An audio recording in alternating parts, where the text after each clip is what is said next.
The Senate will come to order. The chaplain, Dr. Barry Black, will lead the Senate in prayer.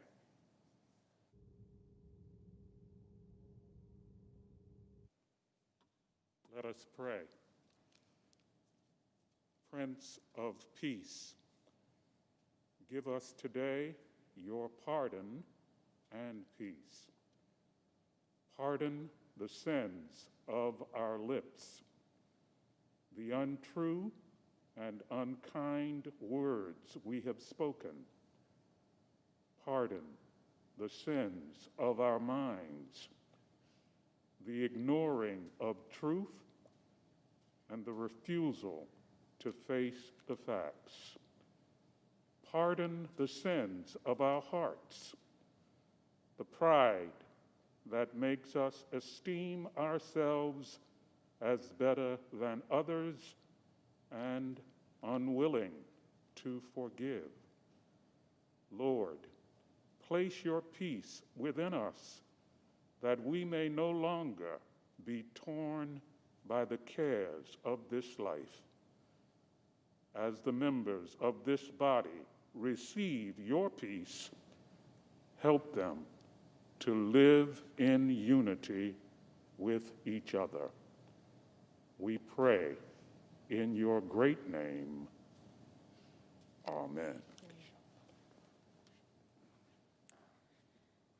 Please join me in reciting the Pledge of Allegiance to the flag. I pledge allegiance to the flag of the United States of America and to the republic for which it stands, one nation under God, indivisible, with liberty and justice for all.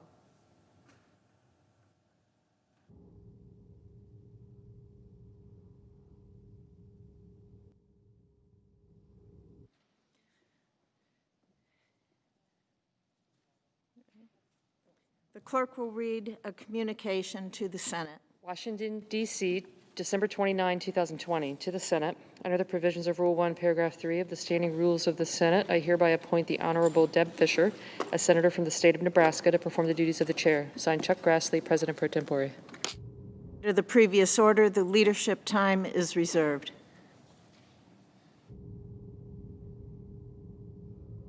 The Majority Leader. I suggest the absence of a quorum. The clerk will call the roll. Mr. Alexander.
Madam President, The Majority Leader, I ask consent that further proceedings on the quorum call be dispensed with. without objection.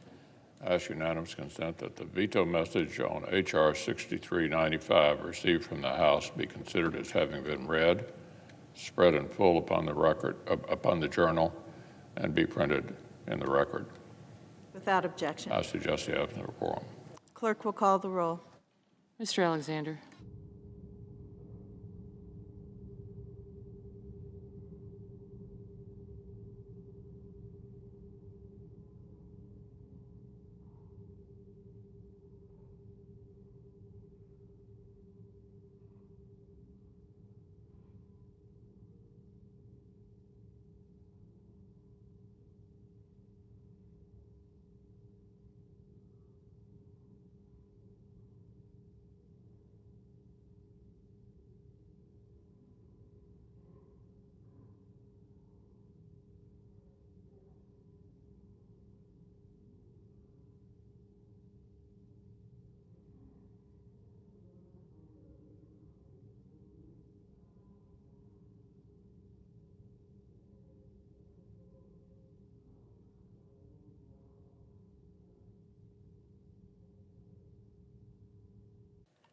Madam President, The Majority Leader, I ask consent that further proceedings on the quorum call be dispensed with. without objection.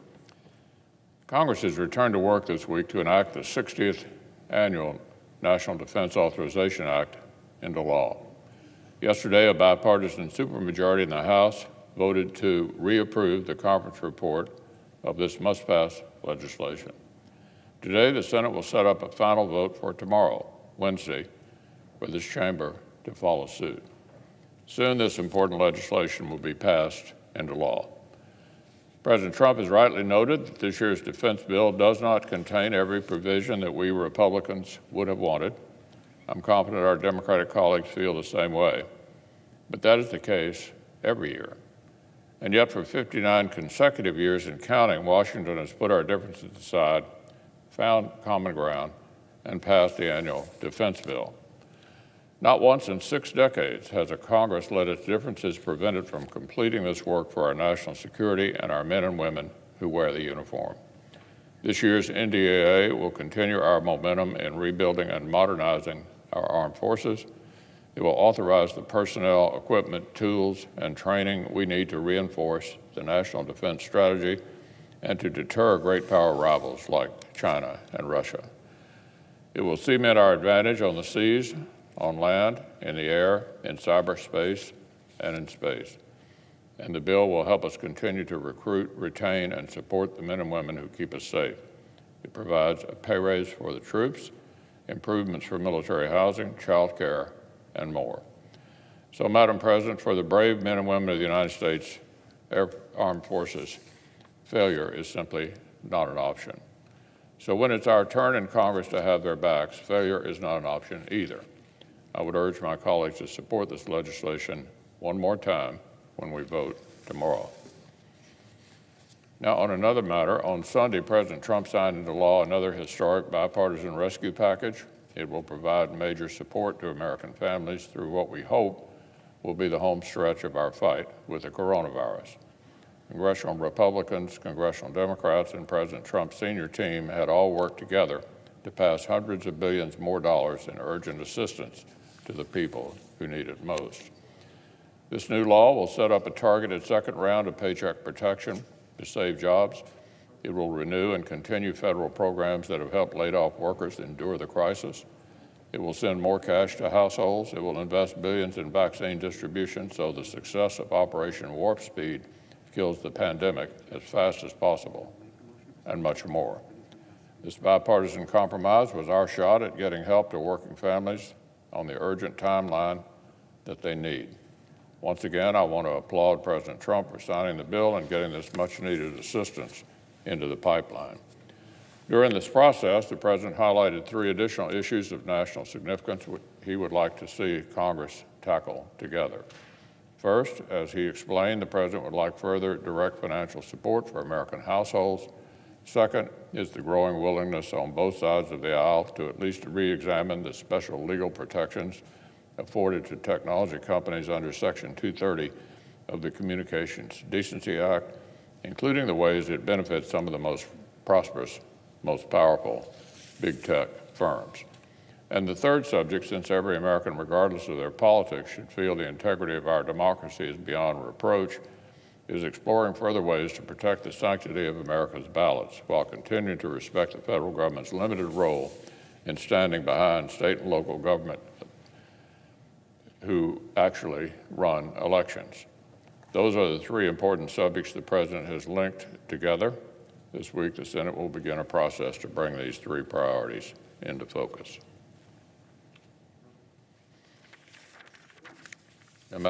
I move to proceed to calendar number 480, S3985.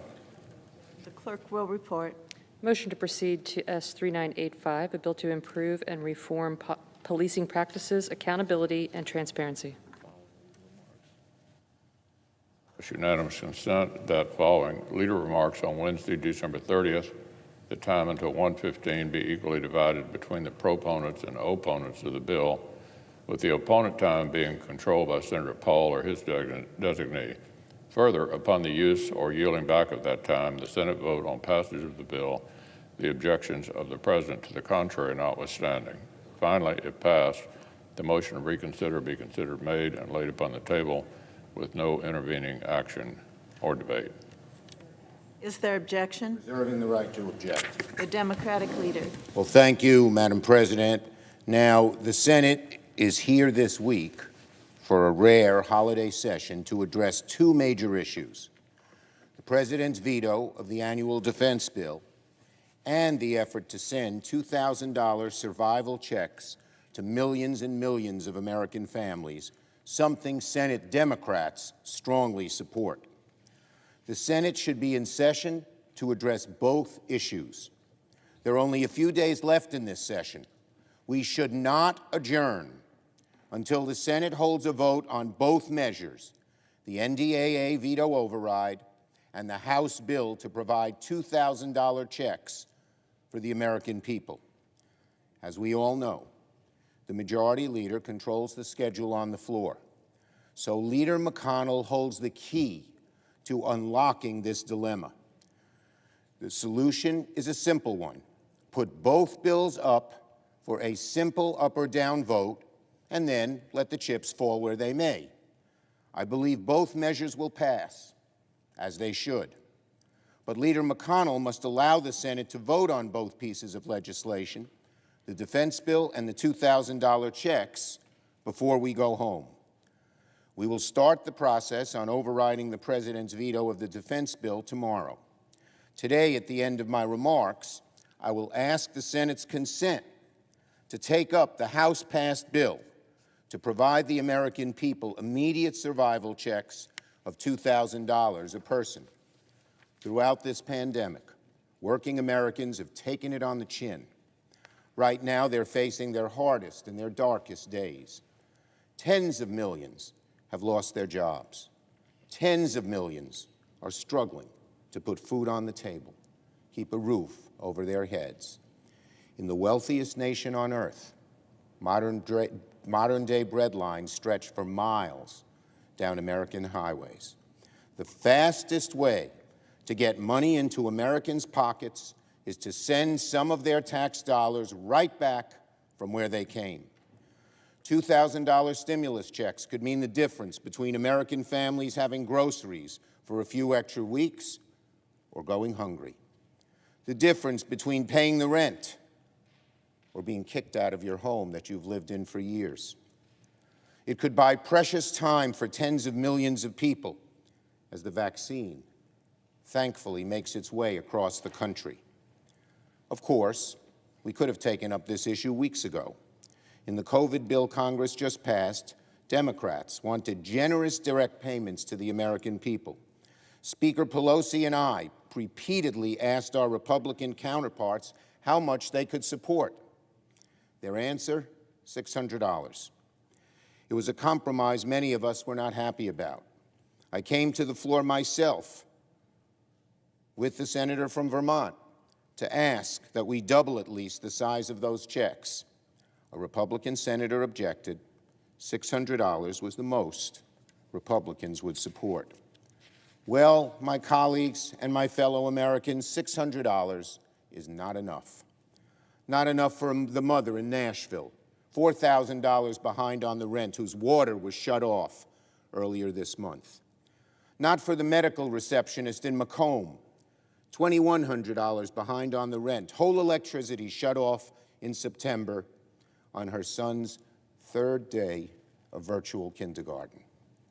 Not for the 12 million Americans who have fallen on average nearly $6,000 behind on their rent and their utilities, or the 26 million Americans who have had trouble putting food on the table in the past 5 days. $600, nope, it's not enough. So in a moment, I will move to have the Senate take up the House bill to increase that number to $2,000, which I might add had broad bipartisan support. I don't want to hear that we can't afford it. I don't want to hear that it would add too much to the deficit. Senate Republicans added nearly $2 trillion to the deficit to give corporations a massive tax cut. Republicans just fought to include a tax break for 3 martini lunches in the COVID relief bill. So I don't want to hear it that it costs too much to help working families get a check when they're struggling to keep their jobs, pay their families, pay their rent, feed their families, and live a halfway normal and decent life. Even in our deeply divided times, Madam President, this issue has united Americans from coast to coast and bridged the massive political divide here in Washington. A vast majority of the public, Republican and Democrat, strongly support $2,000 checks. An overwhelming bipartisan majority in the House supports 2,000 checks. Senate Democrats strongly support $2,000 checks. Even President Trump supports $2,000 checks. There's one question left today. Do Senate Republicans join with the rest of America in supporting $2,000 checks? Now, some of my Republican colleagues have said they support the checks, but there's a major difference in saying you support $2,000 checks and fighting to put them into law. The House bill is the only way to deliver these stimulus checks before the end of session. Will Senate Republicans fight for a vote on the House-passed Cash Act, or will they look some other way? Will Senate Republicans stand against the House of Representatives, the Democratic majority in the Senate, and the president of their own party to prevent these $2,000 checks from going out the door? We're about to get the answers to these questions. So now, Madam President, I ask consent to set the NDAA, Madam President, where am I? Would the Senator modify his request to include a unanimous consent request that the Senate proceed to the immediate consideration of H.R. 9051, a bill received from the House to increase recovery rebate amounts to $2,000 per individual, that the bill be read a third time and passed, the motion to reconsider be considered, made, and laid upon the table with no intervening action or debate. Is there objection to the modification? Object. Objection is heard. Is there objection to the original request? The Senator from Vermont. Thank you, Madam President.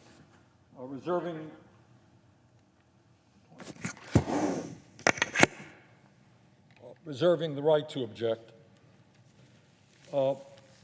we should all be very, very clear. The working class of this country today faces more economic desperation than at any time since the Great Depression of the 1930s. And working families need help now. Not next year, but right now.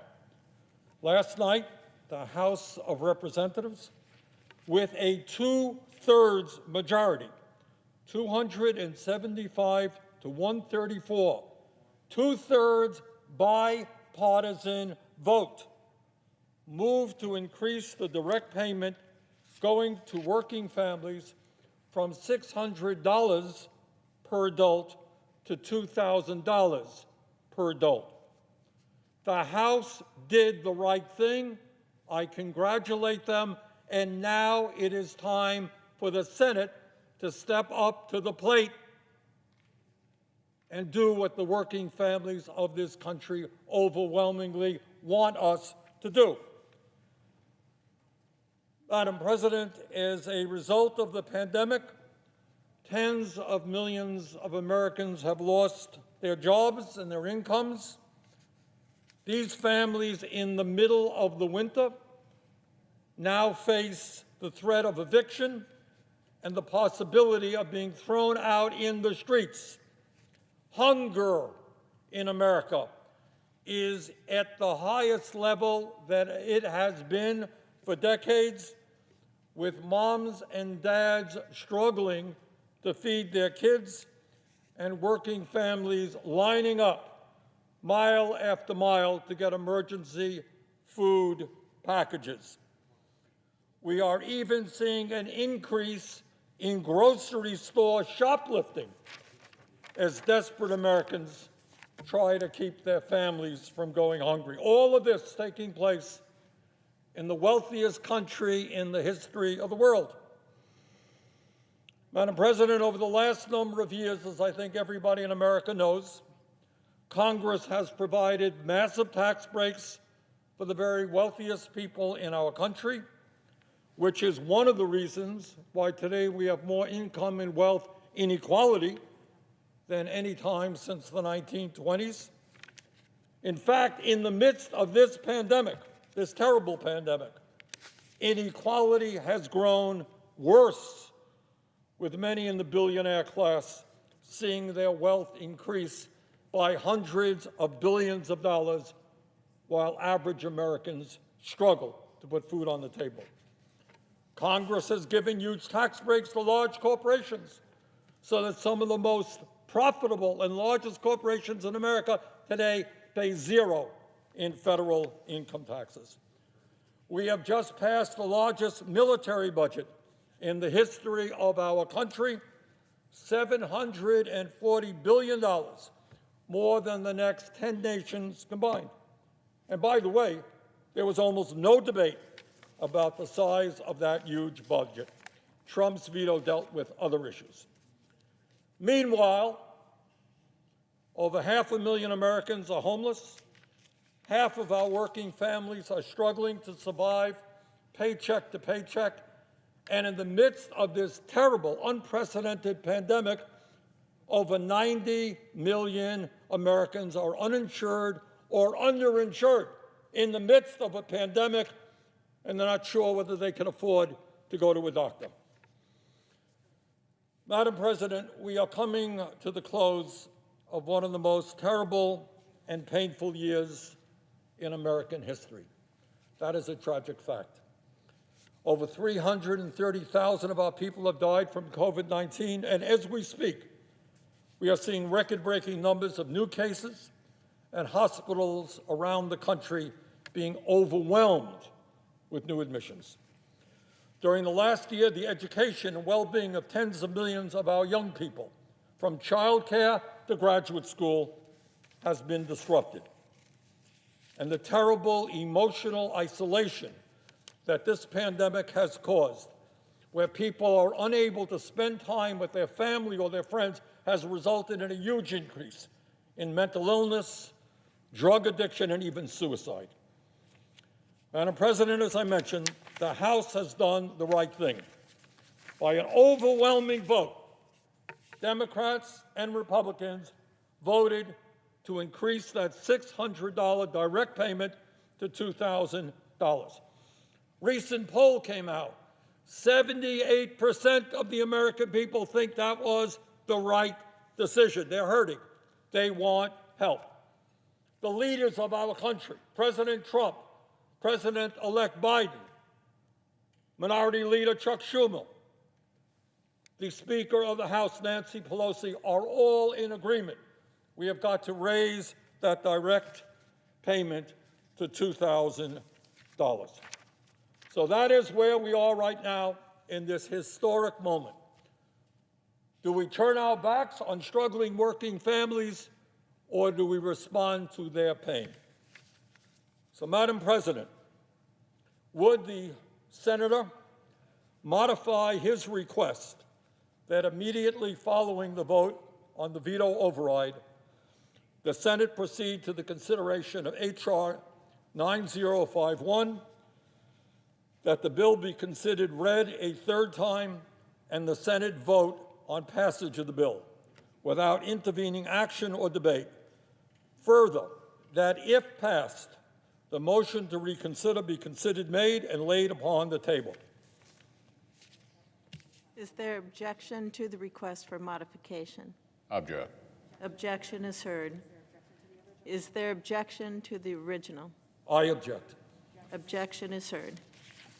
Under the previous order, the Senate will be in a period of morning business, with senators permitted to speak therein for up to 10 minutes each. Oh, I'm sorry, Brian. Oh, okay. No, you see?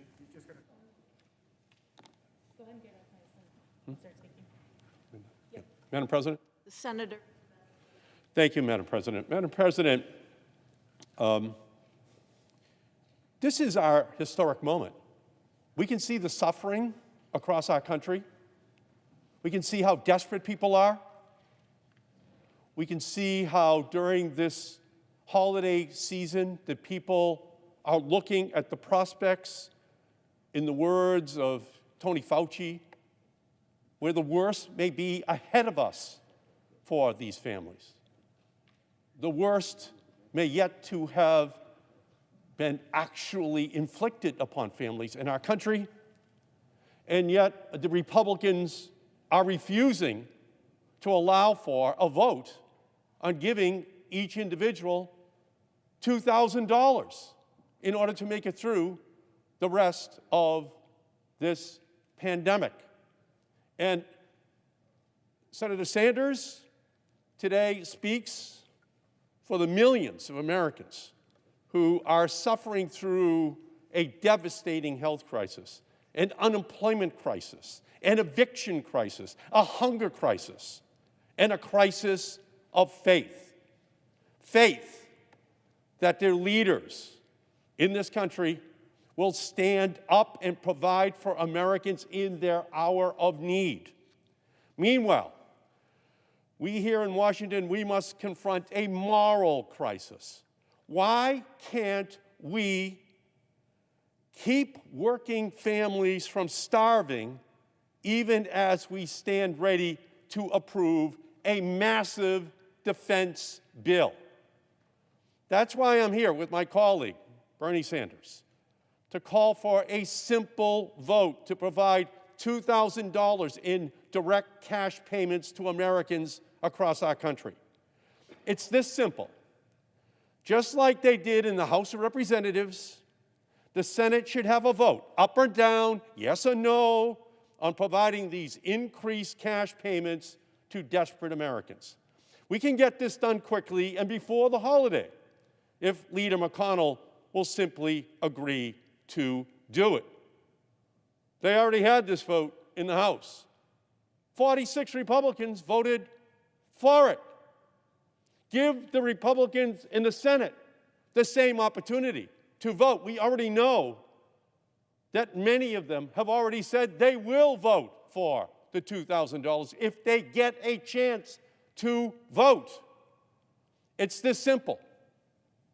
We can do this because a simple vote will just say that you want to provide a grand total of $2,000 to Americans who need it to pay the rent, to keep the electricity on, to buy diapers, to pay for life-saving medication, just to survive this devastating pandemic. 44 House Republicans voted for the $2,000 checks. I believe that Republicans in this chamber will do so as well. And President Trump has already made it very clear he will sign that bill so we can see where the opposition is. It's the leadership of the Republicans in the United States Senate. People across our country are falling ill and falling behind on their bills. And for the families of the hundreds of thousands who have died in the coronavirus, medical and funeral expenses are compounding their grief. They need money in their pockets. In Massachusetts, this past Sunday, we hit 100 deaths in a single day, the highest death toll our state has seen in a 24-hour period since the very beginning of this pandemic. In the week before Christmas, 21,000 new people in our state applied for unemployment benefits, just as Donald Trump let these protections lapse before millions of Americans were losing their benefits, and that is a tragedy. A $2,000 check is the most direct and effective mechanism for delivering economic relief right now to those barely holding on throughout this crisis, particularly low-income Americans, immigrant communities, our gig, our service workers, our essential workers. They need help. They have been helping our families. We need to help their families. And right now, these checks would help 158 million people across our country pay for housing, put food on the table, make sure that grandma and grandpa have their diabetes or heart medication. That's why Senator Sanders, Senator Kamala Harris, and I introduced legislation to provide every person in our country, regardless of immigration status, with $2,000 monthly recurring payments to help weather this storm. We knew then, 7 months ago, that a single $1,200 relief check was not going to be enough to help families get by. And the $600 payment in the latest coronavirus package is crumbs to working people who have faced economic hardship through no fault of their own. It won't even cover a month of rent, let alone heating bills, food bills, Wi-Fi bills for students learning from home, and all the other expenses which are piling up for these families. Now, some of my Republican colleagues have said that providing $2,000 would be too expensive. Well, here are some other costs they seem to have forgotten. If our proposal to increase stimulus checks to $2,000 is signed, the overall cost of the stimulus bill would go from $900 billion to $1.36 trillion. Yes, that is $464 billion increase over what we were currently projecting for this bill. But it is only a fraction of the $740 billion defense bill that this chamber stands ready to approve again this week. My Republican colleagues, and I hate to say this, but my Republican colleagues seem more interested in funding defense than in funding the defenseless. And that's what this debate is all about. What do we do to help these defenseless families? In this moment of national crisis, we are able to afford spending $750 billion on a bloated defense budget, spending that is supposed to protect our country, yet did nothing to inoculate against the most profound public health emergency in a century. But we can't give hungry and suffering Americans $2,000. That is a moral failure for our country. Give Americans this money. Most of my colleagues support this defense budget. They got to vote on it a few weeks ago. And I know they stand ready to override President Trump's racist, belligerent veto. We're here today asking the same thing for $2,000 payments, a simple up or down vote. Let's bring the House bill up for a vote. Leader Schumer is committed to bringing it forward. We can get this done before the holiday. We can do this for Americans before the year is out. We must remember that what makes America the envy of the world is not simply the strength of our defense and military, but the strength of our people. People like Ahmed Jaya, a parent of 3, who was laid off from his job as a doorman at the Omni Parker House in Boston this past March. Ahmed receives $400 a week in unemployment benefits, but it is not enough to cover the bills that keep rolling in as he now faces expiring health coverage as well. Or people like Tanya DeStefano from Spencer, Massachusetts, who gave birth to a beautiful baby boy on Halloween and returned from the hospital to find an eviction notice taped to the front of her door. These are the stories that should be driving our fights. These are the people who need relief now. And these checks will go right back into our economy because people will spend this money. They need it for the necessities which are confronting their families right now.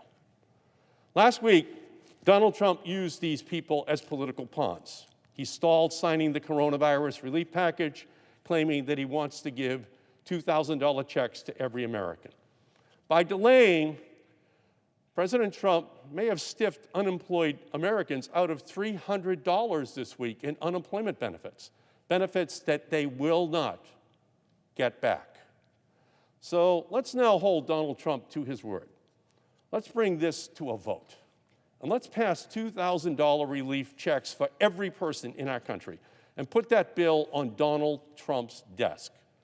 This pandemic has laid bare the tragedy of 2 Americas, one in which billionaires grew their wealth by $931 billion over the course of this pandemic, an America where the rich continue to get richer.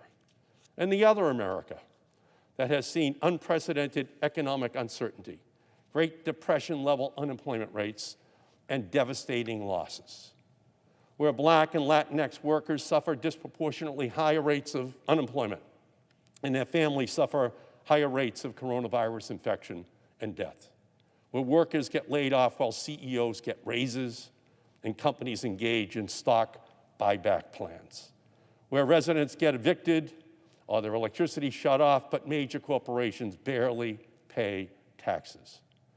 For those workers and families and struggling households in America, for the vast majority of America, $2,000 is a lifeline. And it is time for Leader McConnell to bring this legislation to the floor for a vote. The American people have a right to know where every member of the Senate stands on this issue. They now know where President Trump says he stands. They now know where every member of the United States House of Representatives stands. And the American people have a right to know, in this desperate time that we are living through, who was on their side to give their families the help which they needed. Senator Sanders is right. We should have a vote. It should be yes and no. And we should do this before the end of this year. Madam President, I yield back the balance of my time. Madam President. The senator from Connecticut. Thank you, Madam President. Madam President, America has 600 billionaires. Now, $1 billion doesn't sound like a lot of money these days. President Trump just signed a bill begrudgingly that has $900 billion in it. But trust me, $1 billion is still a whole lot of money. It's actually so much money that it's really hard to find words to describe what it looks like. But let me try.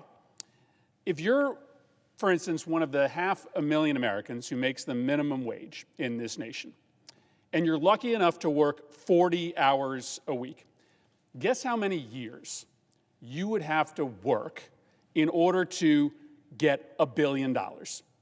500 years? 1,000 years? 10,000 years? No, you're not even close. If you make minimum wage in America today, you would need to work for 75,000 years in order to make $1 billion. 75,000 years. Neanderthals were roaming the earth 75,000 years ago. Those guys, if they made minimum wage, would have to work up until present day every single day. And that is, of course, if they didn't spend a dime of the money they made in order to accrue $1 billion. $1 billion is a bananas amount of money. And there are 600 people in America today who make at least that amount of money or have that amount of money to their name. That's crazy. With $1 billion, you are leading a life that, frankly, none of us can really imagine, right? You've got private planes, you've got yachts, you've got household staffs in the dozens. You've got enough money to make sure that your children and your grandchildren and your great-grandchildren and your great-great-grandchildren never have to work a day of their lives. Generations of your offspring can just live lives of indolent luxury without a care if they so choose. You know where I was 2 days before Thanksgiving this year?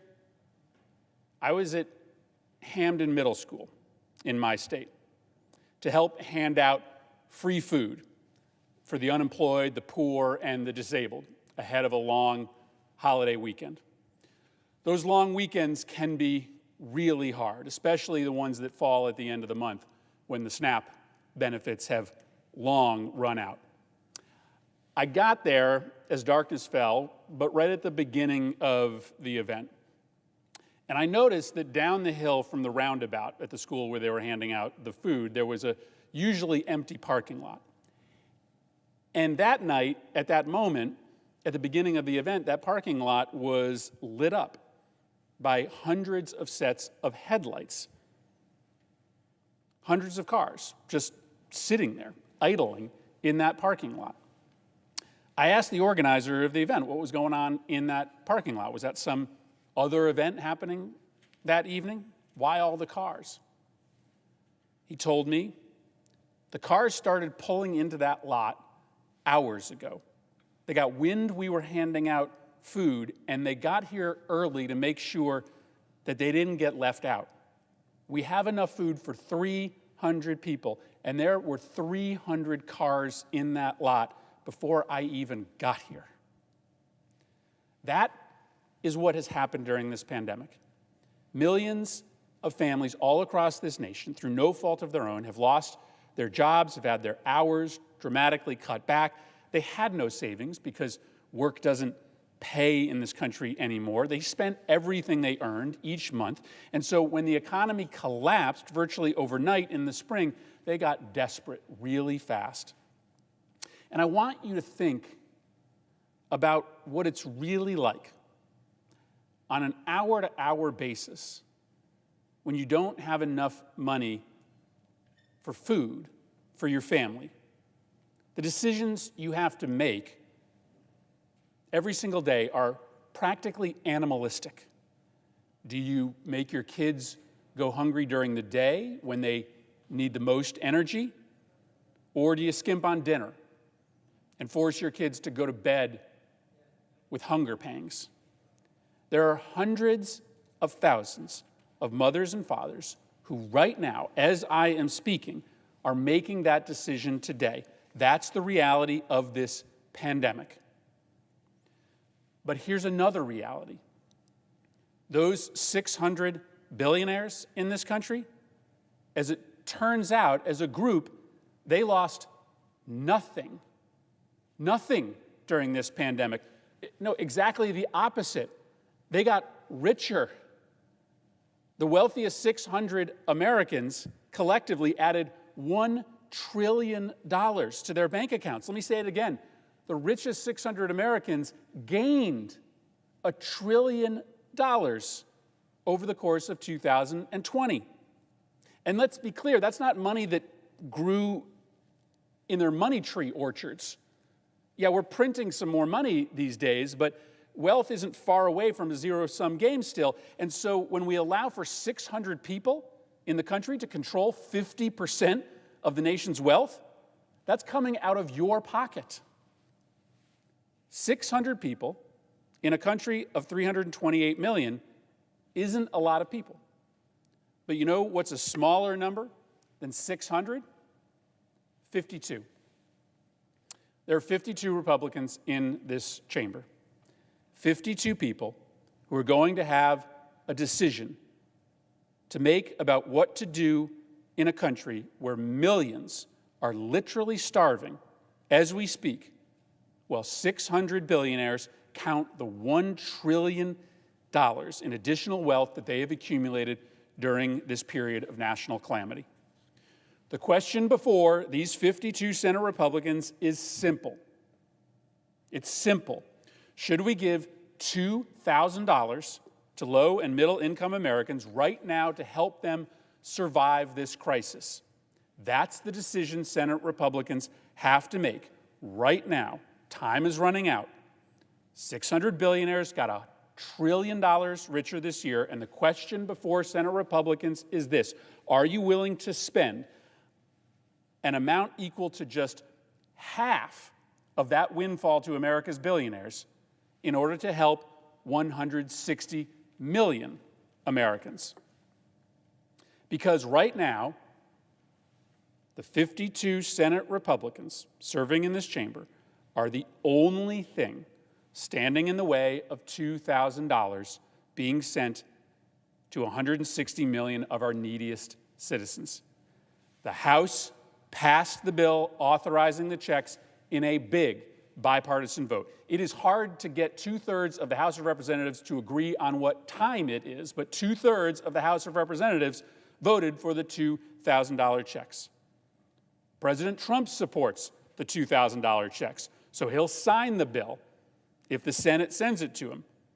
We can vote on the House bill today, like in a matter of hours, if Senate Republicans agree. So why isn't this happening? Why didn't Senator McConnell announce the schedule for the vote on the $2,000 checks bill? Why didn't he agree to Senator Schumer's request to bring it up for an immediate vote? Now, a lot of Republicans are saying they object to the payments because it costs too much and it's going to add too much to the deficit. Well, frankly, spare me the fake righteous indignation about the deficit all of a sudden.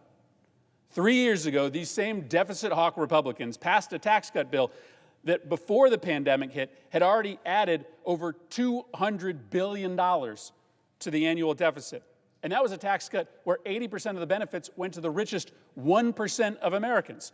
Warren Buffett wrote in his note to investors last year that the deficit finance tax cuts earned his empire $29 billion overnight.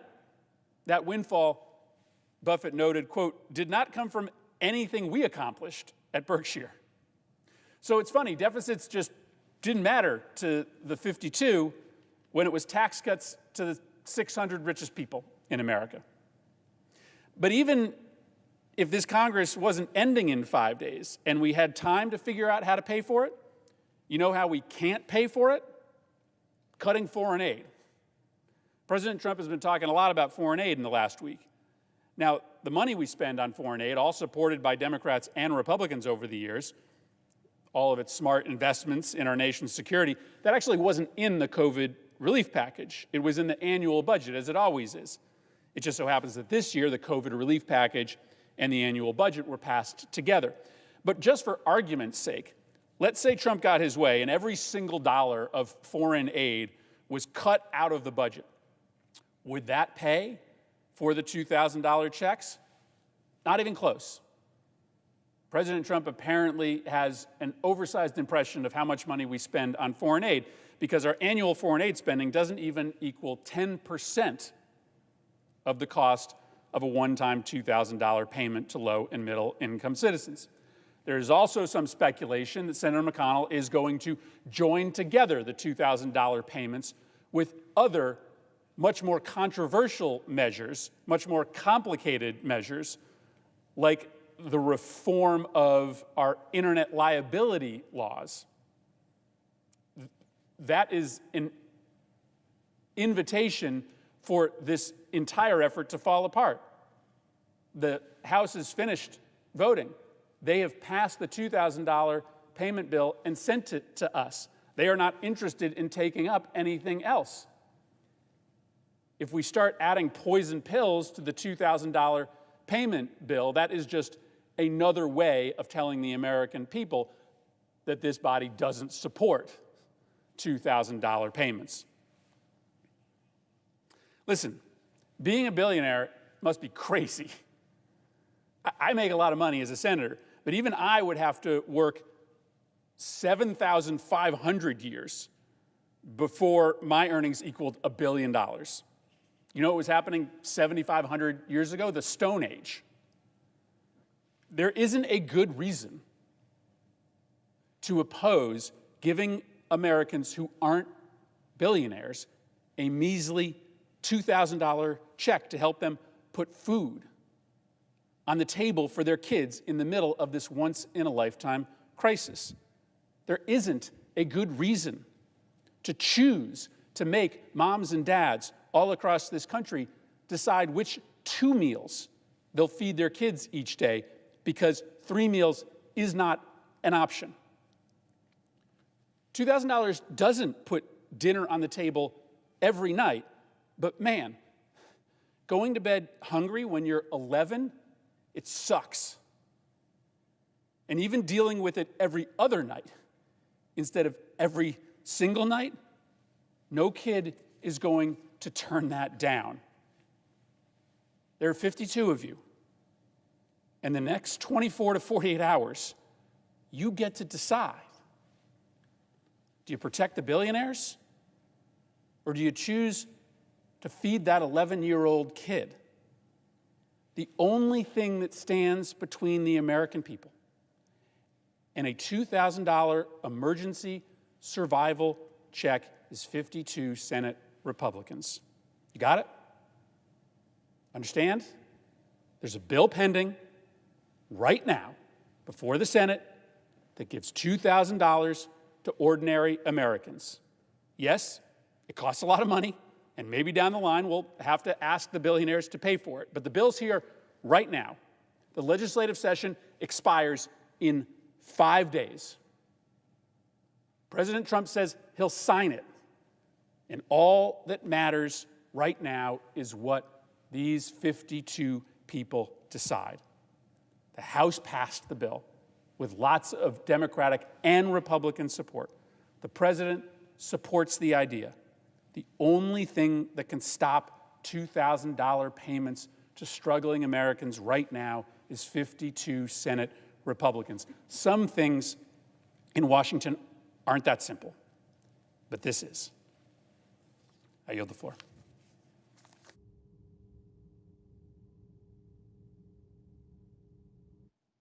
With the absence of quorum. Clerk will call the roll. Mr. Alexander.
Madam President, The senator from Texas is recognized. Madam President, I'd ask that the quorum call be dispensed with. Without objection. Madam President, we didn't expect to be in session this week, but we are. And of course, as we all know, the theme for this entire year has been COVID-19 writ large. More than 330,000 Americans have died from the novel coronavirus. Tens of millions have lost their jobs, and every community across the country has felt the devastating blow dealt by this pandemic. But as we know, the threats that existed long before this virus still are with us. Even though most of the world hit pause to battle COVID-19, our adversaries did not. And our brave service members didn't pack their bags and not show up for work when everybody else shut down. Over the last several months, as the Senate has worked to support our country through this pandemic, we've kept an eagle eye on the other threats on the horizon. And we passed the National Defense Authorization Act to ensure that we are prepared for whatever comes at us. For our forces to continue fighting and defeating our adversaries in every corner of the world, they need funding. They need stability, they need to be able to plan, and they need the unwavering support of the United States Congress and all 330 million Americans. The 2021 NDAA provides that support from Congress. It will prepare our military and service members to address the threats that exist today while preparing for those that we will inevitably face tomorrow. Earlier this month, this legislation passed the House by a vote of 335 to 78, and the Senate by a vote of 84 to 13. Those are rare vote margins in Congress these days, and that alone is a testament to the importance of this legislation and its bipartisan support. We know the President has the constitutional authority to veto any bill for virtually any reason, and he has exercised that power with this legislation. The reasons the President has given, I don't think are frivolous at all. They just shouldn't be tagged to this particular piece of legislation. His concerns about Section 230 and under the Communications Decency Act and the power of these social media platforms to censor speech is troubling indeed. This is something we really haven't confronted before. We know that under the First Amendment, the government can't censor speech, but with small town newspapers and media outlets and other alternatives fading away, more and more the American people rely on Facebook and Google and other internet platforms to get their information. And they have, I believe, become de facto public forum. So I agree that we do need to address Section 230 of the Communications Decency Act, as the President has pointed out. The President also has a point about the commission to rename military bases that's part of the Defense Authorization Act. Unfortunately, the amendment that was adopted in the Armed Services Committee undermines the role of Congress once the commission makes its report to do as Congress believes should be done. But the truth is, as we've learned from our friends across the pond in the UK, no parliament can bind a future parliament, and indeed no Congress can bind a future Congress. That's true. So if these are things that the President believes we should address and that members of the Congress and the new administration believe we should address, we will address them, and we have an opportunity to do that. But we should not try to do that on this bill and risk the loss of this important piece of legislation now in its 60th year of adoption. The Defense Department is hands down the largest employer in the United States, with nearly 2.9 million employees, including both service members and civilians. These men and women can be found in more than 160 countries around the world and on all 7 continents. Supporting them is a Herculean task, and the NDAA is a significant way in which we do that. The Defense Authorization Bill also includes a 3% pay raise for our troops and additional support for their families, such as career support for military spouses and quality child care on military bases. Given the fact we have an all-volunteer military, it's important we not only support our service members who wear the uniform, but the families that support them as well. I've heard it said you can recruit a member of the United States military, but if you want to retain them, you've got to take care of their family, and I believe that's absolutely true. This bill also ensures previous reforms to improve the quality of military housing and health care are implemented appropriately. Those who serve in our military have made tremendous sacrifices in order to safeguard our freedoms and our way of life. I regard our support for them and for our national defense the #1 priority of the federal government. Everything else pales in significance. So we should do everything in our power to ensure that they and their families are appropriately taken care of. Beyond pay and benefits, that means giving them, the military members, the training, the facilities, the equipment they need not only to succeed on the job, but to return home safely. The NDAA authorizes military construction projects across the country, including $183 million in Texas, which will bring serious updates and improvements to our military bases. At Joint Base San Antonio, this funding will provide for a range of new facilities, including a barracks, a flight simulation system, and an F-16 mission training center. At Joint Reserve Base Fort Worth, it will support an F-35 operations and maintenance facility, vehicle maintenance shop, and an aircraft maintenance hangar. It will also support fuel facilities at Fort Hood and provide additional funding for the Pantex plant in Amarillo, which maintains a large portion of our nuclear stockpile. Maintained and modernized facilities are a critical component to military readiness, and this legislation makes tremendous investments in our facilities around the world. It will authorize 93 new F-35 Joint Strike Fighters that will be built by Texans in Fort Worth. As we work to counter increasingly sophisticated adversaries around the world, this investment in our military readiness could not be more important. In addition to supporting our members in uniform and ensuring they're ready for action when called upon, the NDAA helps our military take stock of the evolving threat landscape and ensure that our country is taking active steps to counter threats on the horizon. In recent years, China and Russia have risen to the top of the threats to our world, to our country, and to world order, with China now assuming the #1 role.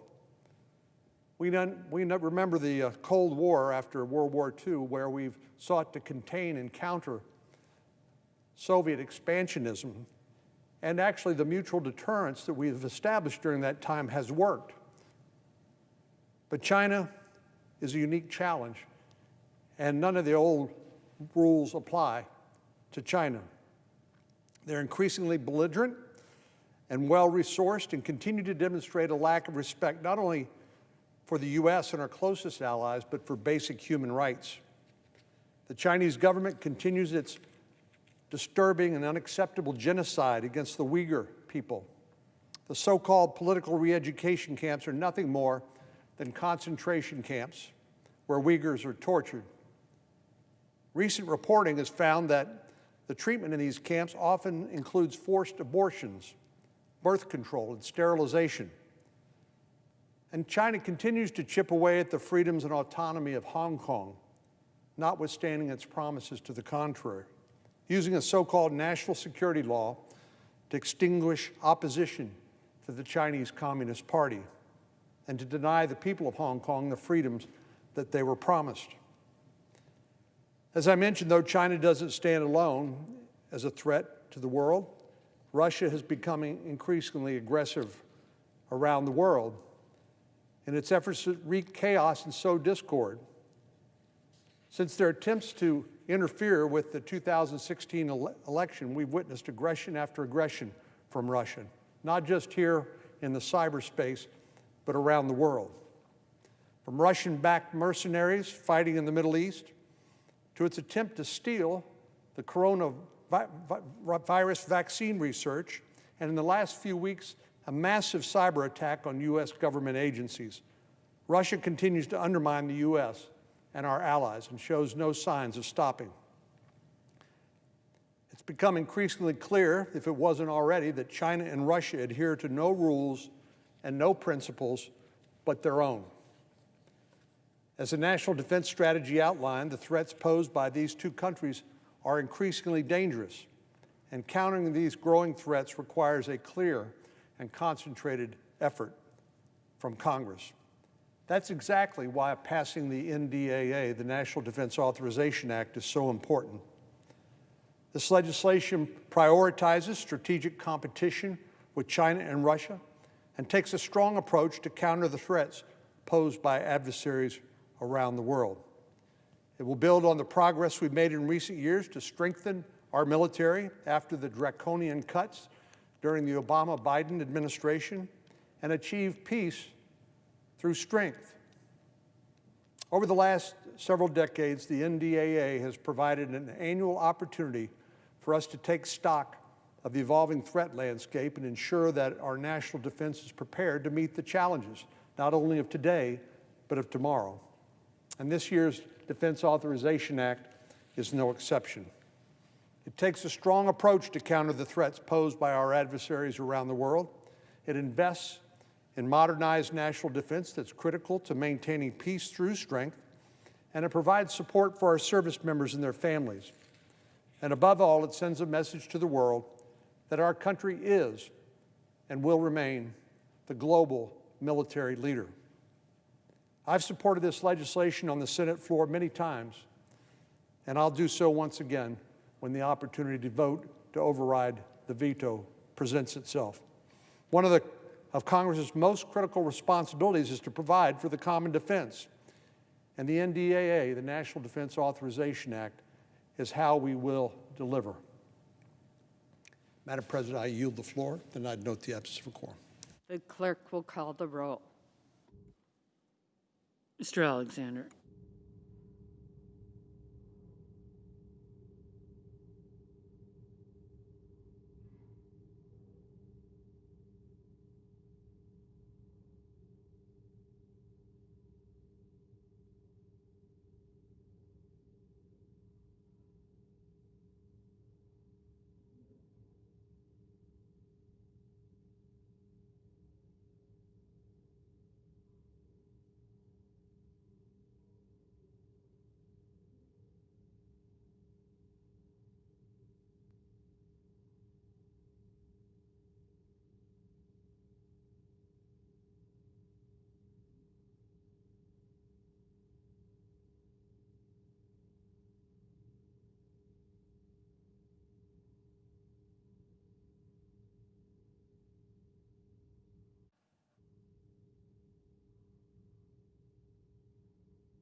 Madam President.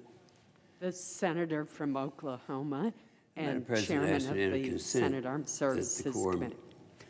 Without objection. Thank you, Madam President. I I was disappointed last week when President Trump vetoed the NDAA. This bill has been out there. This will be the 60th year that we've had the NDAA. The NDAA is the National Defense Authorization Act. And I've said so many times, countless times, on the floor of the House and the floor of the Senate, that this is the most important bill that we have. Some people don't agree with that, but I do. That's what we're supposed to be doing here. We're supposed to be defending America. And there's a lot, we're in the most threatened situation we've ever been in. I sometimes look back and think of the good old days of the Cold War, when you had two superpowers out there, and we knew what they had, they knew what we had. Mutual assured destruction meant something at that time. You know, you kill us, we kill you, and everyone's happy. But that's living in the past. But anymore now, with the weaponry that's out there, you can get one outside group that doesn't have any resources at all, and they have the ability to wipe out another country. So it's a real threat that we're up against. I do chair the committee called the Senate Armed Services Committee, and of course, I've been very active in the National Defense Authorization Act every year since 1987. It's a long time. So I'm proud of the conference report that we had, the NDAA right here. Our vote in this Senate was 84-13. Wow, that's, you can't find that kind of togetherness in a cause anywhere else. But it puts members of the family, of the military first. And I share the President Trump's frustration about Section 230. And I know that it's a complicated thing. The majority of people in America don't know what that's all about. But Section 230 is something that has nothing to do with the military, nothing at all. The committee that I chair is the Armed Services Committee. That would be found in the jurisdiction of the Judiciary Committee. The Judiciary Committee is chaired by Senator Lindsey Graham. He does a great job chairing that. That's where any kind of reform in Section 230 should come from. And I agree that the president should have the authority to determine troop levels. That's what we have in this bill. We have the president making those decisions. That's why we made sure that the final NDAA gave the president very broad authority in determining troop levels all around. And we've looked at them in Western Europe, in Eastern Europe. We've looked at them in Ethiopia, in Afghanistan, and other places around the world. And so we look at what we've done. And I was going to mention, I've been down here several times talking about the president and what he has done, and what he has done, the great job that he's done for the United States.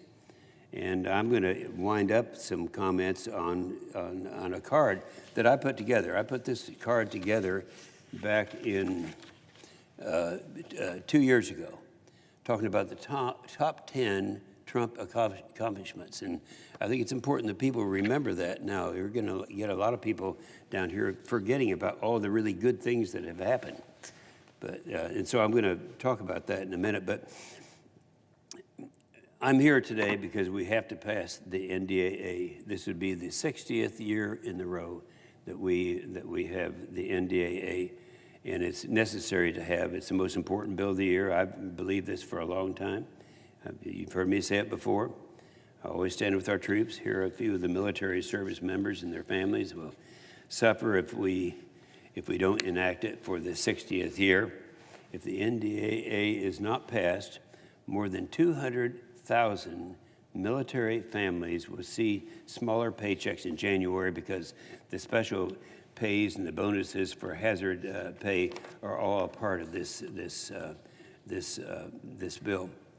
Additionally, it would hurt the areas where the military is having this most serious problem.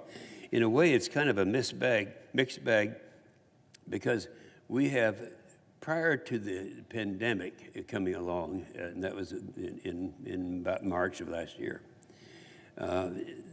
before that happened, we had the best economy, I could argue, that we've had in my lifetime. And all these things were very, very good. And then, of course, when that happened, everything changed. Now, one of the problems you have when you have such a great economy is that you have a lot of competition. You know, we have to have a military force. That military force has to have resources. They have to have the ability to step in, because we don't know where the next threat's going to come from. And this would, with people with special abilities, and I'm talking about pilots and cyber experts and engineers and doctors, that's where we have a problem. You know, we don't have enough of them. Pilots, I've been an active pilot now for longer than most members here have been alive, and I know that back during the previous administration, the Obama administration, we had a real serious problem because we were not able to attract the pilots at that time, and because that was when we had a president who, and he wasn't ashamed of it. His top priority was not defending America. That wasn't what he had other priorities. And so consequently, we went through a period of the last 5 years. The last 5 years of his administration were the year 2010 through 2015. And during that time frame, he reduced the funding for the military by 25%. At the same time he did that, China was increasing theirs in that same time frame by 83%. So we have China increasing their military expenditures by 83% at the same time we're reducing ours by 25%. And so we had serious problems there, and one of the areas where when people are cutting the military that they do it where it won't be as noticeable was in the flying hours. So we had pilots out there, but they weren't flying the hours that they needed to fly to keep their proficiency up. And consequently, a lot of them left and went to the airlines and went other places because they were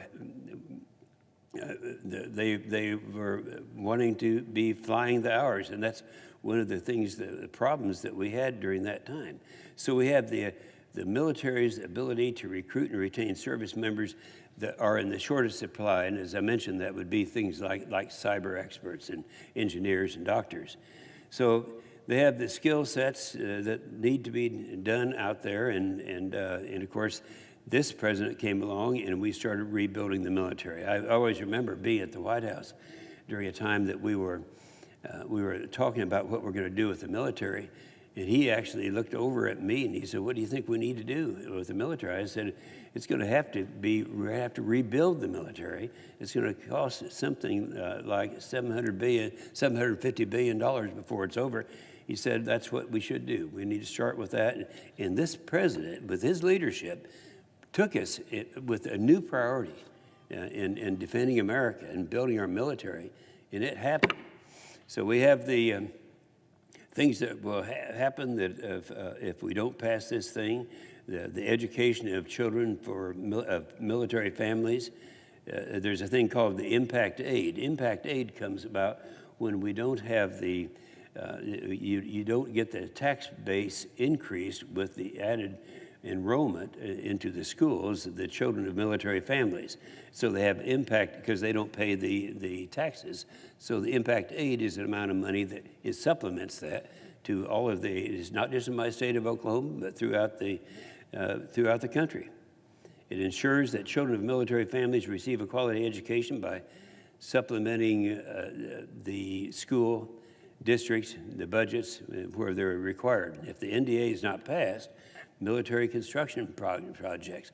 You know, I have one in my state of Oklahoma that is one that would, let's see, where is that? Yeah, we have a thing where we have an ammunition depot, a demolition shop for one, and this is something where we've gone through a lot of BRAC rounds, base realignment and closure commissions, and we have increased the size of our ammunition demolition activities substantially, and we're doing most of it now right there in Oklahoma. Well, this has a new demolition shop in there so we can get rid of a lot of these things we were not able to get rid of. So we have military construction projects in 38 states, and one happens to be in the state of Maine.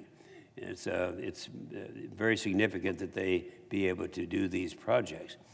If the military constructions don't happen, both an authorization and appropriation, people don't understand this because it's kind of talk around, but in order for something to get done, you have to have it authorized. That's what the committee that I chair does, authorize military projects. Then it has to be appropriated, and the appropriators come along and they put the money in there, and that's how this system works. So the NDAA, if it's not passed, the military won't be able to increase the end strength or the total number of troops in the military services. That's where they're needed to address the growing threats. End strength increases. If it doesn't happen without authorization, you can't appropriate it. So the NDAA, if it should not be passed, the Pentagon loses the ability to quickly and efficiently process security clearance investigations. Right now, there's a backlog because it takes a long time to do this, but this has a streamlining provision in it that's going to make that a lot easier. So we'll be able to get the security clearances. All these things are tied into this bill. The OD, if we didn't pass this thing, would lack the authority to pay the non-military personnel on hospital ships. They're the ones who are doing the great job right now with the COVID response. And that's just kind of a snapshot of what we're counting on to support our troops in the field, the bare minimum we need. Without the NDAA, we lose all of that and also lose all of the other policies. Right now this bill makes China the primary strategic threat. I think we all understand that. We have strategic threats from Russia and China. Last year, we had the European part addressed. This year, the bill that is pending right now that we're going to try to get passed for this year, and I think we will successfully do that, but that's going to be concentrating on the Pacific area. That's China, and the things that China is doing that many people don't realize the threat that's out there. Right now, we're up, as I understand it, to 7 different areas where the Chinese are actually creating islands in the South China Sea. Now, this is something that's different than has ever been done before. I've always contended it's still illegal, but they're still doing it. They're doing it, and that's what they are, the effort that they're making there.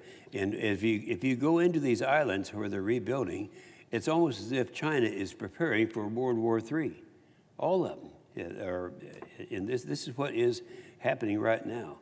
Right now we know about this solar winds hack, the hack that we're facing. That's something where we have language to deal with that in the Defense Authorization Bill. The new Hunt Forward Authority that allows our cyber operators to do more work to find malicious actors proactively. And this is something that we need to get done for the safety, for the defense of our country.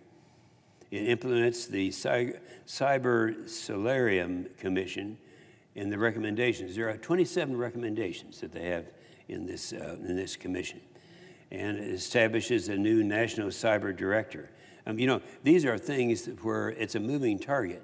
There's a lot of things that we're doing now that we should have been doing before, and it took China and Russia to kind of forge ahead of us, as they did in the previous administration, to remind us that we have these very serious problems. So our troops need the NDAA, and it's our responsibility to make sure that they have the equipment and the training and the resources to complete the mission and return home safely. I'll close with this one reminder. On December the 29th, 1777, 243 years ago today, General George Washington wrote to the Continental Congress imploring that they need to provide the resources his troops needed. He wrote, and this is a quote from that, he said, "I hope that the supplies they will be able to furnish in aid of those which Congress may immediately import themselves will be equal and competent to every demand. If they do not, I fear I am satisfied the troops will never be in a situation to answer the public expectation and perform the duties required of them. You know, that's just true today as it was in 1777. So we've got to do that. If we look at the national security wins of this president, I think people don't talk about that as much. We have identified China as the #1 adversary. That was in the NDS, that's the National Defense Survey. It was put together by 12 of the real experts, 6 Republicans, 6 Democrats. It's been the blueprint for our military ever since that time. This is about 3 years ago. And this is what and they identified China as the major threat. $2.5 trillion to rebuild the military. And that's what we were able to get done. Increase the size of the military, replace the obsolete equipment, new investments in future tech. Hypersonics is a good example. Both hypersonics, both Russia and China are ahead of us in that area of hypersonics. It's a new state of the art. The pay raise for the kids.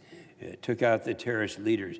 Yeah, how many people remember that? Baghdadi and Soleimani, they were the top terrorists in the world. They're gone now. This president, this administration took care of that. Established a Space Force. You know, when the Space Force, that was the first new force that was established in many, many years. I wasn't real sold on it at first because I thought we were doing a pretty good job, but it wasn't coordinated. It was, you had the different military units doing it, and they weren't really even talking to each other. So that's what we put together. That was this president that provided the leadership in doing that. The widow's tax, everybody remembers that. That was something that had to be done, and we did it. Others talked about it. This president did it. The ISIS caliphate is destroyed. The Abraham Accords, they supported Israel through the security assistance, and we know that that's going on. It's going on today. All these things this president has done, and has done a great job. But I do want to mention, and I think it's worthwhile doing because it's we know what won't happen if we don't pass this bill. We won't get the bonuses necessary. I already mentioned that. Impact aid, I mentioned that. Military construction project authorizations, we would not have that. The full pay for DOD civilians, that has to be done. But that's been talked about by a lot of administrations, but not really done. And then I've finalized this by talking about the China. I mean, this bill supports or helps China. Nothing in the bill helps China in any way at all. There's a group called the American Enterprise Institute. That's a group, it's kind of the conservative conscience of that evaluates programs that come along. They said, and this is a quote, they said, this bill has the most substantial and consequential China-related provisions since the 2000 NDAA. Now, they're talking about this bill, what it does for China, establishes the Pacific deterrence. Well, we talked about the European deterrence last year in the NDAA bill. This is the Pacific deterrence. That's China that we're talking about. It shifts the supply chains away from China in semiconductors, printed circuit boards, pharmaceuticals, and it stimulates the economies in those ways. It brings the malign national security activities into light, so we know what they're doing, who the good guys are and the bad guys are. This supports Taiwan. You know, we've been doing that for a long period of time. This bill accelerates that program, prevents China's intellectual property threat, and I have a whole list here that I'd ask unanimous consent be inserted after my comments this morning. Without objection. And so what I'd like to wind up with, if I brought it, I did. 2 years ago, I put this card together. This was when I realized that because the media hates President Trump, people were not aware of what all of the good things that he did. in those first couple of years, and people were not aware of it. First of all, on the card, and I'm just going to go ahead and run over these, the biggest tax cuts, and you know, we learned a lesson back there during a Democrat administration. John Kennedy was said the best way to get more revenue in for the Great Society programs that they're advocating at that time, the best way is to reduce marginal rates, and that will increase revenue. It did. Unfortunately, John Kennedy died before he could reap the benefits that came with that. But it worked. And of course, others followed him, including Presidents Clinton, President Bush, and others, by reducing the rates. That also increased the revenue. But what this president did that was different than the rest of them, he not just increased or decreased the rates, the tax rates, but he also decreased all of the overregulation. How many people know that back during the Obama administration, we had a rule that we're adhering to that said if you are a domestic oil and gas producer in the United States of America and you're in competition with China or somebody else, you had to give them our whole playbook on how we put together our system over here and all the elements. It put us at a disadvantage with our competitors in China.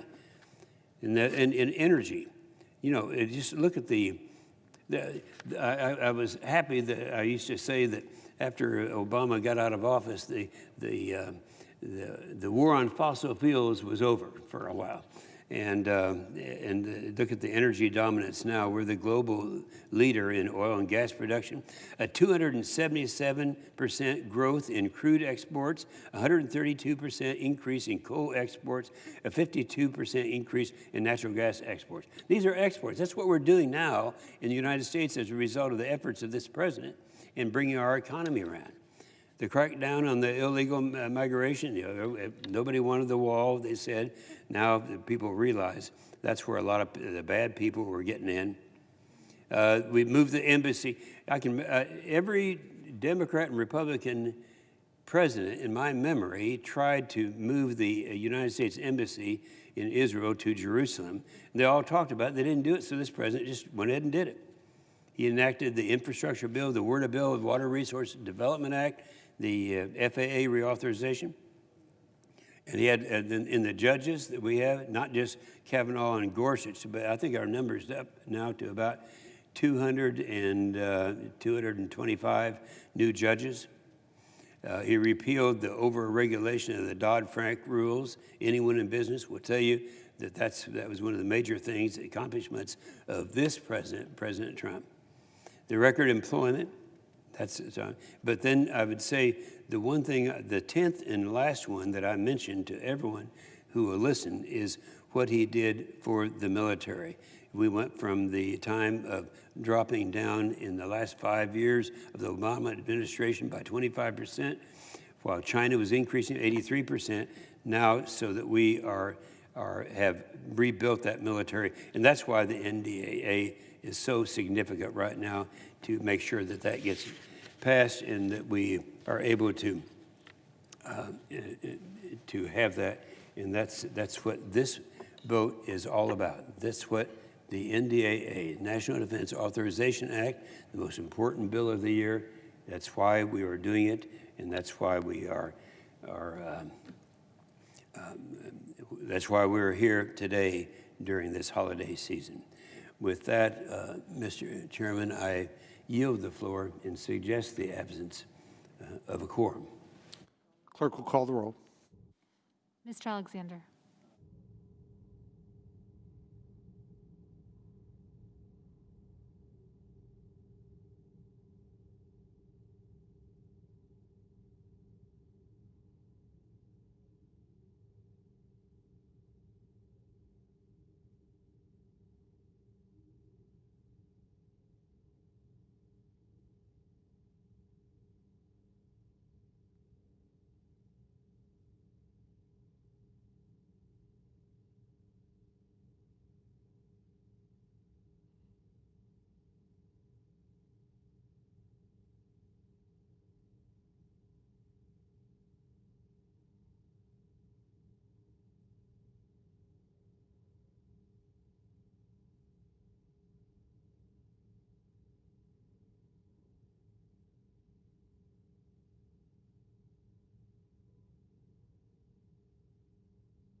Mr. President. Democratic whip, We're in quorum call. I ask consent the quorum call be suspended. without objection. Mr. President, it's an unusual sighting of a senator in the Capitol between Christmas and New Year's. This is one time we really try to reserve for our personal and family responsibilities. Our family, like others, looks forward to the Christmas season. It's one time a year we desperately try to find ways to come together. Of course, COVID-19 intervened and made that more challenging. But even so, the notion of coming back to Washington this week and staying perhaps more than a day to try to finish our work is unusual, and the circumstances surrounding it are extraordinary as well. Not the least of which is the fact we have two bills that have to be thought of in context of our responsibilities. First and foremost is the National Defense Authorization Act. This month, both the House and the Senate passed with overwhelming bipartisan majorities the fiscal year 2021 National Defense Authorization Act. Senator Inhofe of Oklahoma, Republican, was on the floor before me. He and Senator Jack Reed of Rhode Island put in more time than most members can appreciate to make sure that this bill really served our military and the goal of national security. They came up with a good bill, one I was proud to support. This annual legislation has been signed into law for 6 consecutive decades. When the Senate fails to do anything, they always do the National Defense Authorization Bill. It shows that Congress can come together, at least on this measure, when it comes to supporting our men and women in uniform and keeping our country safe. This year, the bill authorizes $740.5 billion in defense spending. It provides another 3% well-deserved pay raise for our troops. It also recognizes that many in the armed forces are on the front lines here at home as well, helping fight the ongoing COVID-19 epidemic, providing our troops with necessary benefits and protections, including a 10% increase in hazardous duty pay. The bill also includes a number of provisions that I authored and supported, including language expressing strong support for the Baltic states and Ukraine, especially in the face of continued, unforgivable Russian aggression. It requires the renaming of military bases in the United States, which were once named in honor of Confederate generals, those who served in the Confederacy in an attempt to secede from the Union and to defend the institution of slavery, have been enshrined in the names of these bases for many, many years. This effort to rename them is long, long overdue. It tries to correct and recognize the mistakes of our past and really address the sensitive racial inequities at the Pentagon when it comes to this decision-making. It places restrictions on the transfer of military equipment to law enforcement agencies. We have to address the issue of militarization of our police at a time when we are, frankly, making an assessment of the role of police to make certain that the overwhelming majority of law enforcement officers who are good, principled, civic-minded individuals are honored, and those who fail to meet the test are removed from service. It expands benefits to our veterans who were exposed to Agent Orange during the Vietnam War. There are 191,000 Vietnam-era veterans in my state of Illinois. Many of them were exposed to toxins such as Agent Orange during their service and now are paying the price. It makes it easier for victims of military sexual trauma to report instances of such crime and expand support for survivors. The most recent horrible incident at Fort Hood was a reminder of what we need to do to bring the military into the 21st century when it comes to respecting the rights of all people, men and women. It strengthens safeguards against foreign cyber attacks. We know how important that is after the recent revelation, confirmed by Secretary of State Pompeo, that Russia is at work again, attempting to compromise our federal agencies, their data, their information, and the security secrets that they keep for our protection. It authorizes funding for PFAS-related research. If you've never heard the phrase PFAS before, I can tell you you're bound to hear it in the future. This was used as a flame retardant and in some other capacities on many Air Force bases and military bases around the United States. We're finding it's still there and it's still dangerous. We need to put money into remediation to help these military installations, including Scott Air Force Base in Belleville, Illinois, where PFAS was detected earlier this year. Still, despite all the good things in this bill, the bipartisanship that supported it, President Trump decided to veto the bill, one of his rare vetoes. He prefers we continue to honor the Confederate leaders who committed treasonous atrocities in order to preserve slavery. I don't think that is reflective of the United States of today or its values, but that's his position. And when he was called out for this racist inclination, he changed the reasoning for his veto. He claims the bill didn't do enough to fight China, or that we should include a measure to address liability issues for tech companies. Never mind that tech company liability matters have nothing to do with the National Defense Authorization Act. He just doesn't like that there's criticism coming down for some of the misstatements and lies and disinformation he's been spreading on social media. The president also fails to recognize that this defense authorization bill, in fact, does get tough on China, creates a new Pacific deterrence initiative that puts America back in the seat of leadership in that region where we need to be. The Trump administration could have started this initiative on its own. They did not. So Congress stepped up and created this security partnership because the White House was asleep at the wheel. At the end of the day, I suppose we can't expect anything more from a president who has denigrated our troops by calling them suckers and losers.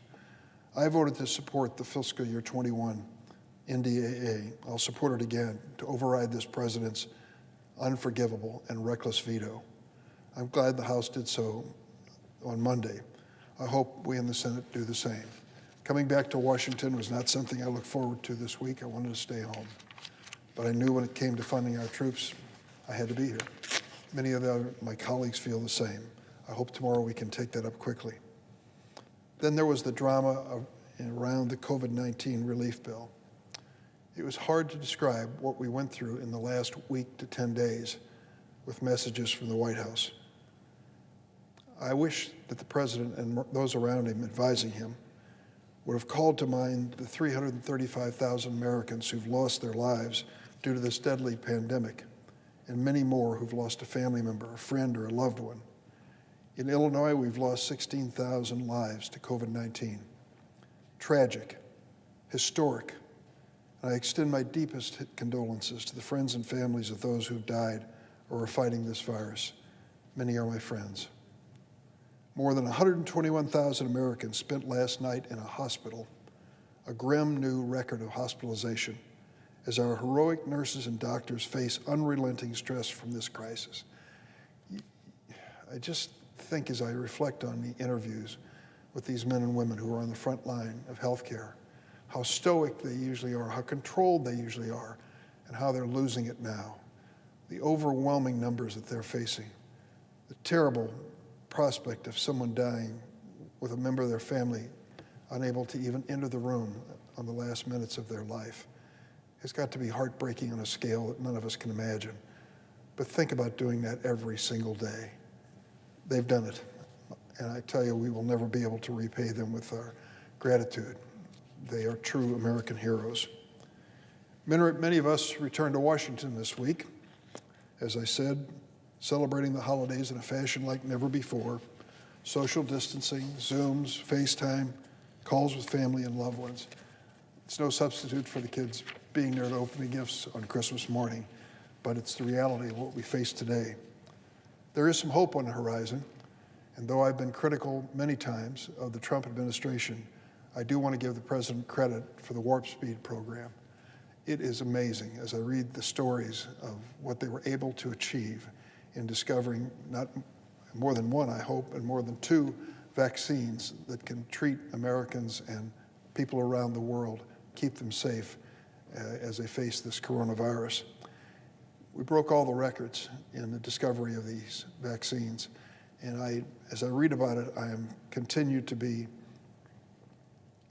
grateful and want to make sure America recognizes the doctors, the scientists, the researchers, Barney Graham. I didn't know his name until yesterday, and it came out in a story published in the New Yorker. He works at the National Institute of Health. He's given a great deal of credit for the breakthrough in the first 2 vaccines that have been approved, and others just like him. I want to salute Dr. Francis Collins at the National Institutes of Health, Dr. Anthony Fauci, both of whom have become my friends over the years, and what a job they've done for America. So many more deserve recognition, and I hope there'll be an opportunity to give it to them. But the fact is, these doses of vaccines are starting to move across the country. In last week, Illinois, I'm proud to say, led the nation. I congratulated our governor, J.B. Pritzker, yesterday. More than 100,000 healthcare workers received their first shots last week. I asked him why we led, and he said, I don't know. We just put together our own program of distribution, and it worked.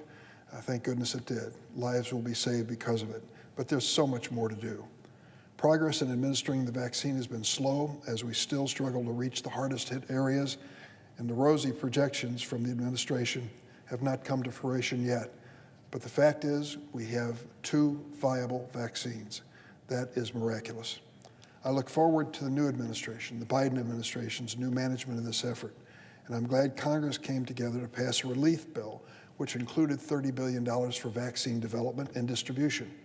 When the president said he wasn't going to sign this bill, I thought, how can he say that? He should be taking credit, rightfully, for the Warp Speed program and his role in seeing that program move forward, instead of complicating the distribution of the vaccine by threatening to veto the bill. Fortunately for us, in the end, he signed the bill.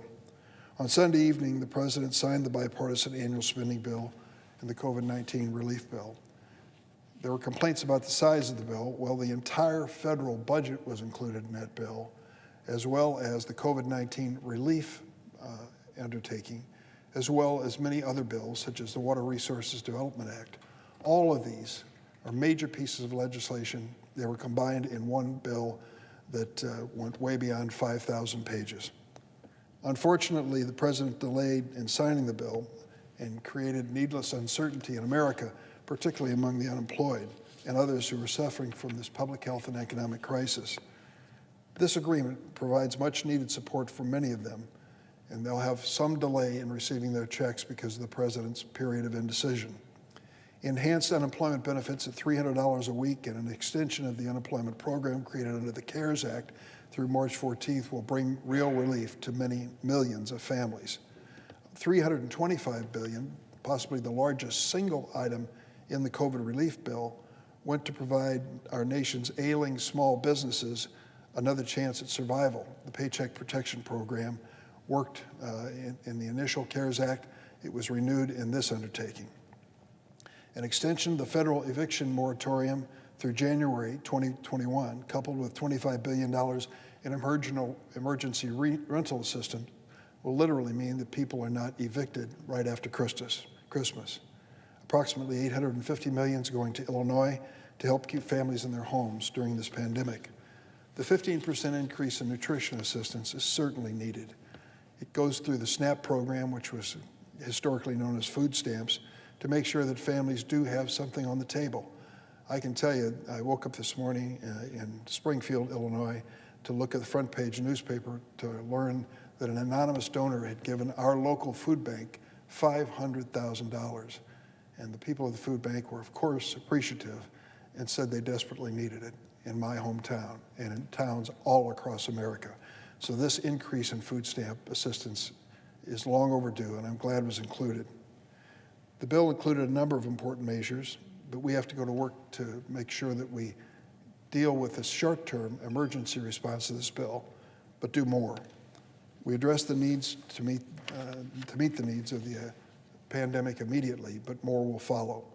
It was a tough negotiation and honest compromise. I was happy to be part of a bipartisan group of senators who may have got the ball rolling, at least we think we did, and handed it over to the leaders to finish the job. I think what we achieved on a bipartisan basis was largely included in the final bill, and it addressed the major elements that were necessary. One of the most important items that Congress failed to reach an agreement on was funding for state and local governments. States and localities are struggling with increased costs and decreased revenues due to the pandemic. By this summer, my home state of Illinois will have lost more than $5 billion in revenues. I can tell you that that's going to cause pain and cutbacks.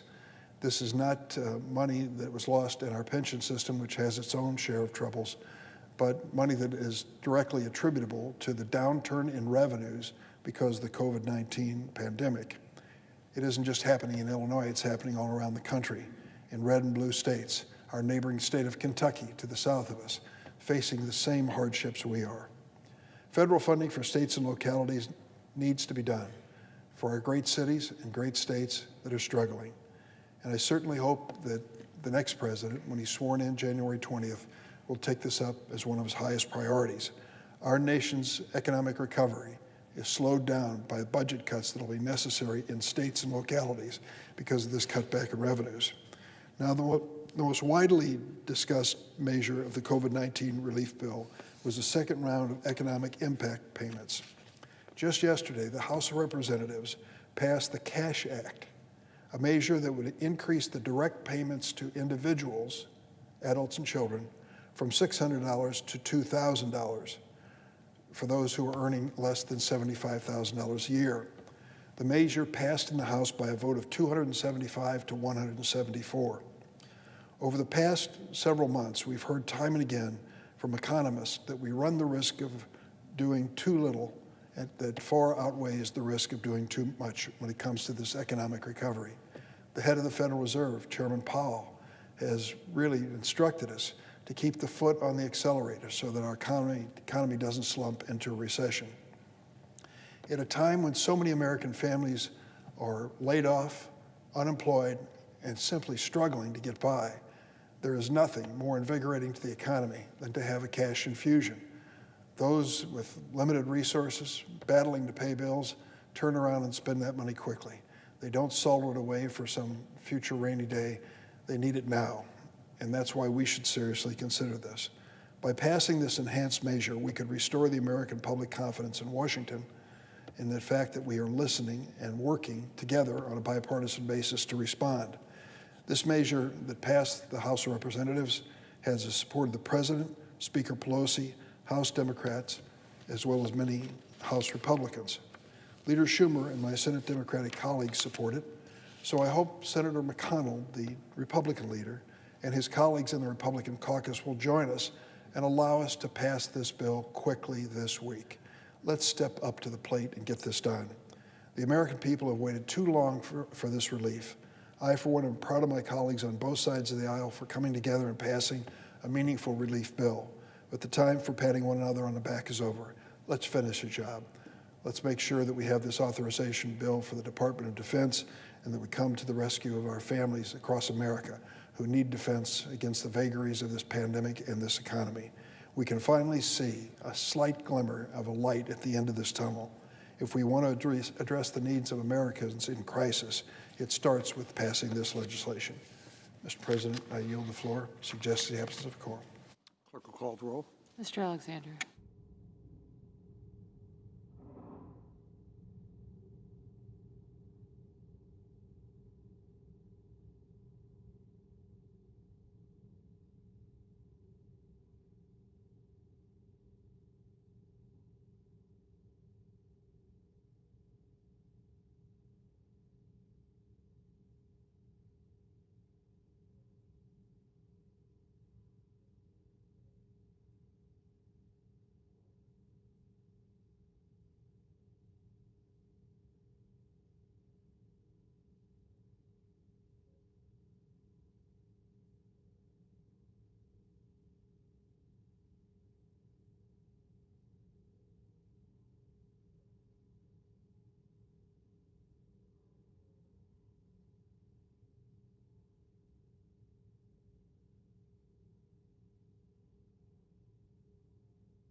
Mr. President, The Senate Majority Leader is recognized.